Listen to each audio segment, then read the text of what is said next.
So here we go again.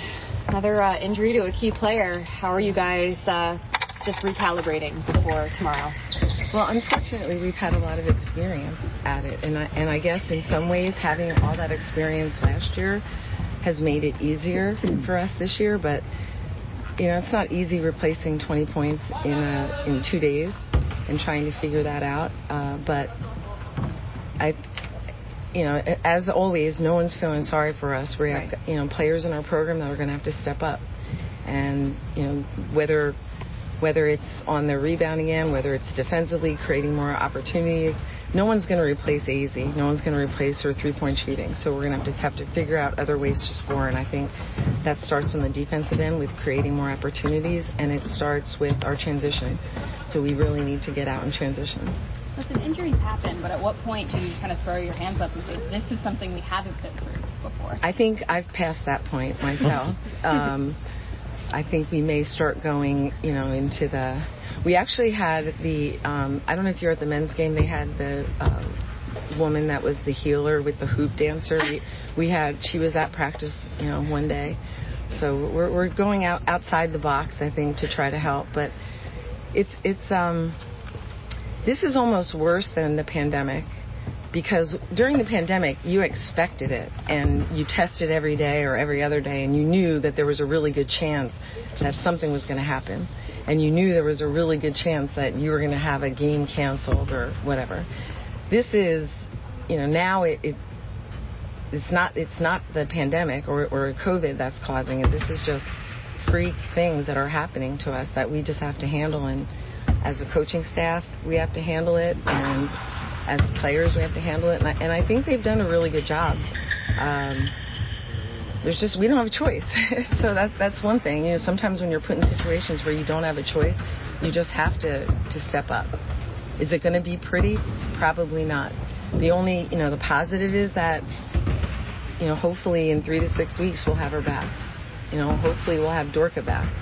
So, while we know we're not going to have Paige or Ice, we do have an opportunity to kind of hold ground until we can get our other two players back, and that's kind of what we're doing. So do you have a challenge to keep the players feeling positive about what they're doing when they just continually have to try and roll with the punches? Well, I don't know. I think young people are pretty resilient, so I think, again, last year taught them a lot. And I think they grew and they've learned. They're a year older, so I think that has a lot to do with their ability to be able to handle this. How do you see a difference in, because of that, how they're responding to all of these injuries now as opposed to, how it was last year finding out? Well, I don't want to say it's expected. It's just something like this is just something that we've had to go through before. It's not something that you want to happen. But it's, it's also, it's not a life and death situation. It's okay, there's an injury, we have a game, how are we going to win? What do we have to do? How are we going to get better every day? How have you guys as a coaching staff had to learn how to adjust and kind of work on the fly over the last year? Well, I think for our entire time here, I think Coach and I have really just never worried about who wasn't able to play, that we just focused on what we had. And I think that has served us well, but I'd be lying if I said that we've had this happen in consecutive years and even in consecutive weeks where we're losing another good player. But I think, you don't really have a choice. We're like the players. We don't really have a choice. This is what we have, and our job is to put them in a position to be successful, to find a way to play to our strengths, hide our weaknesses until we can get, our two players back. Do you have an update on Dorka? Do I have an update on Dorka? Dorka is back practicing. I would say it's probably a game time decision. I don't know how she's feeling. She looks good. She's running, but, I don't know what her comfort level is, and I don't know what the pain. So there's a chance she could play tomorrow? There's a chance. Yeah. I don't know. Like I said, I would say it's game time. She practiced yesterday the whole time, and she'll go. But I don't know how. I don't know that you're going to see the aggressive Dorka. Still kind of, she's still kind of getting used to. She's got a splint on it, so there can't be any more damage done to it. Like it's in a good place. But I don't know. I'd say it's a game time decision, and a lot of that will be based on how she feels. When Lou showed up, Gino talked about, and she talked about how excited she was to not have to be the option every single time down the court and be the number one option. And then here we are these months later, and now Lou's your number one option. But does it help that she's had that experience before? I think so. I think it helps because of the kind of player she is. I think, partly because she's used to having that responsibility. Partly because, she wants to help the team any way that she can. And so I don't think it's too big a role for her, but we have to do more to help her. We have to do everybody has to do a little bit more. We need to get some production from our post players. We need to get out in transition. I think maybe we scored twice in transition against Notre Dame. And it's not good when you can remember the 2 times that it happened. So, we have to, as a group, kind of try to create some different opportunities for other people so that it's not always a half-court offense where people can concentrate on Lou. And so we were working on that. Caroline didn't play the exhibition in the first game, the neck stiffness. She's working her way to having more minutes recently. Do you feel like she's ready to step up? Does she look ready? I don't know. I didn't know that she was ready last year to step up, to be honest with you. So, I think that she's had some good days of practice. I thought game before Notre Dame, who did we play? Providence. Oh, yeah. I thought she played really well in Providence. I thought she gave us some good minutes. But I think she's able to practice longer stretches. And so we're going to need her to step up. So if it's make a couple threes, get herself to the basket, get to the free throw line, she's going to have to do a little bit of everything. Nika said it was really hard to watch the game film from Notre Dame. Did you all notice anything in particular that stood out that you didn't necessarily see at the time of the game, or what did you kind of tell the team when you were watching it was kind of the main takeaway? Well, I don't know whether it was harder watching it live, watching it the second time, or watching it clips of it the third time, because you're just we just didn't play well. I mean, they played well, and they had some to do with it, but it was one I think we're going to hopefully look back, and it's going to be that moment where we really grew as a team. It was disappointing. The parts that were disappointing is not doing the things that we've practiced. Like, we don't worry about the things that we haven't spent a lot of time on yet. We're still early in the season. So, we haven't played zone a lot. So having an issue with the zone, that's to be expected. But some of the things that we did, things that we've done every day at practice, that's what disappointed us. Where's Mari's biggest growth? You mean from last year to this year? Yeah. Oh, you can't even measure it because, last year she had difficulty, finishing practice. And this year, I think, she's able to do, and she understands, and she's a skilled post player. We just have to keep building on that, and she has to become more physical. The game is not, it's not a finesse game. It's a physical, well, you saw Notre Dame for one. You look at the Texas post players. You look at, post players across the country. It's physical. And that's something that, we have to get better at. And Mari has to embrace the physicality of the game at this level. And the pace. I mean, that's the thing. The pace at this level and the pace that we want to play at is different. And so it's really hard. It's a hard adjustment for high school kids to come into college and do that. And I think that's maybe her biggest, Mari's biggest growth is that she's starting to understand the pace. And I think that's, and how hard you have to work in order to be good at this level. Is that why she hasn't necessarily gotten a ton of minutes so far this season? She's got to get up to that pace and that physicality to earn minutes, or is it something else? Yeah, no, I think it's more of that. And, and some of it, sometimes it's not only what you do, it's the people in front of you who are playing really well. And so you don't have as much opportunity. But you have to be ready. And to her credit, she stayed ready. And when her number's been called, she's given us some good minutes. So, that's part of growth too. I think being ready and being able to understand your role and then to be able to perform it.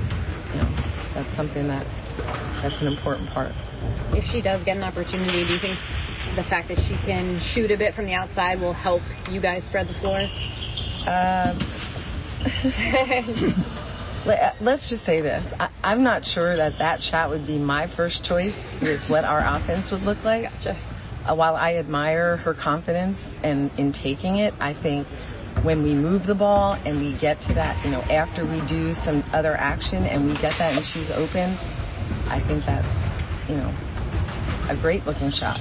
Is that something that I want to see in transition on the first pass? Personally, no. So. Well, you've mentioned the transition game a few times, and I think that's certainly a strength of Aubrey's.